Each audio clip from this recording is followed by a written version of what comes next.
Hey, Jalen. 2 years ago, Bryce had a big Iron Bowl, really, the big drive, big finish for him to turn around and play Georgia in the SEC championship. What did you note about his preparation, the way he handled that kind of 2-week period? Yeah, the biggest thing about Bryce, he stayed the same person. I think that's what is something that I saw with Bryce. He stayed the same person no matter who played, no matter who the opponent was. He knew that through preparation, it was going to allow him to be successful for any weekend. So I think that's something I took away from Bryce. And then for me, I try to be a sponge for all information, and that's the one thing I saw from Bryce. He remained the same person, and I think that ultimately allowed him to be successful. Charlie? Hey Jalen, just what has your chemistry with Jermaine been like this season? How has that grown? And do you think he's maybe a little fired up to play his former team this week? Yeah, Jermaine Burton, he had a great offseason. I mean, that's contributed to any success that took place during the season. I think his offseason was really good. He was really detail-oriented. He came to work every single day ready to compete, ready to get better, and I think that he did a really good job challenging himself to be the best receiver he can be. And with all of us, we're excited for a challenge. We're excited for what's next for our football team, and we're all just trying to build as much as possible. Back with Emily. Jalen, you had about 7 seconds to think on that 4th and 31 play. What was going through your mind, and was Isaiah your first read?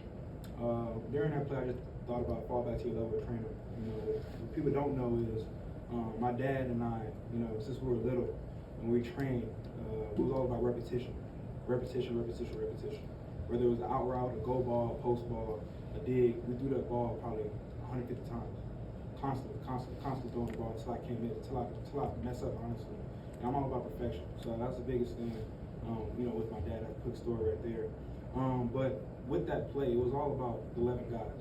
Let's start up front. They did a really good job being patient, being sound, fundamental, and taking care of the guys that rushed.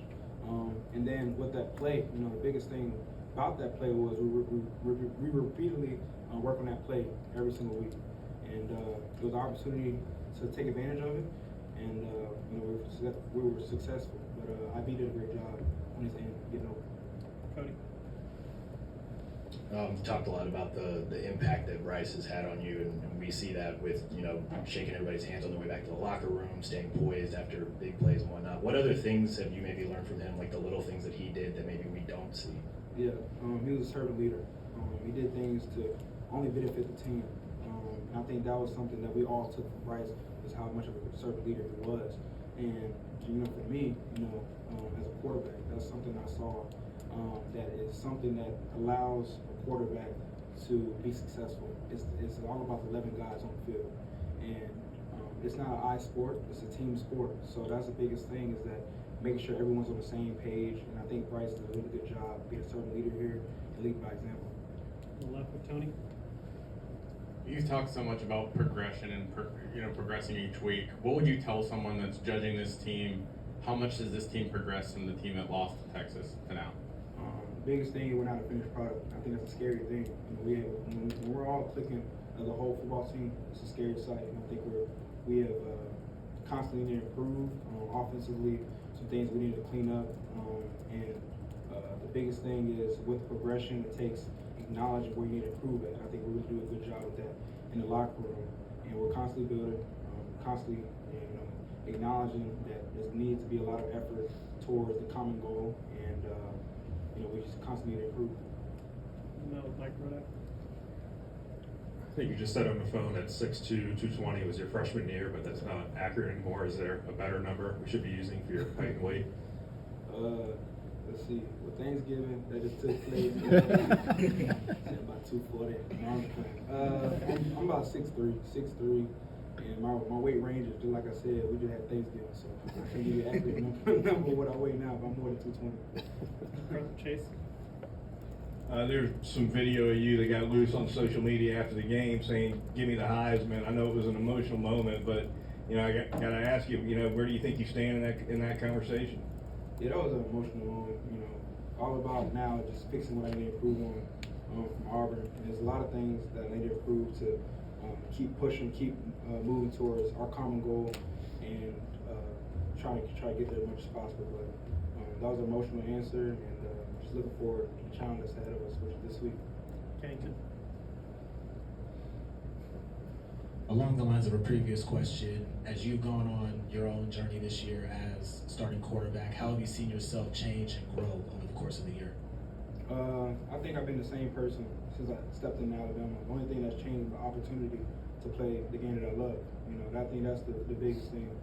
Is I've been the same person, constantly wanting to work.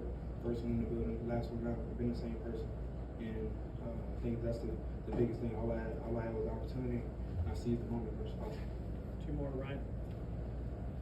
Jalen, Georgia's won 29 straight. To take them down would be huge, obviously. I'm sure what the rankings come out, but they have one next to their name right now. How tough is it going to be on Saturday? You know, good for them with all the winning they had.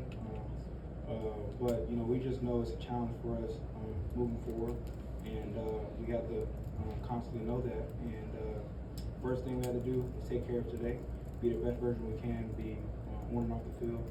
And I think we have a really good locker room that acknowledges that. And we're constantly, you know, building, and we want to have a great plan headed into this weekend. But first thing we have to do is clean up some things from last game.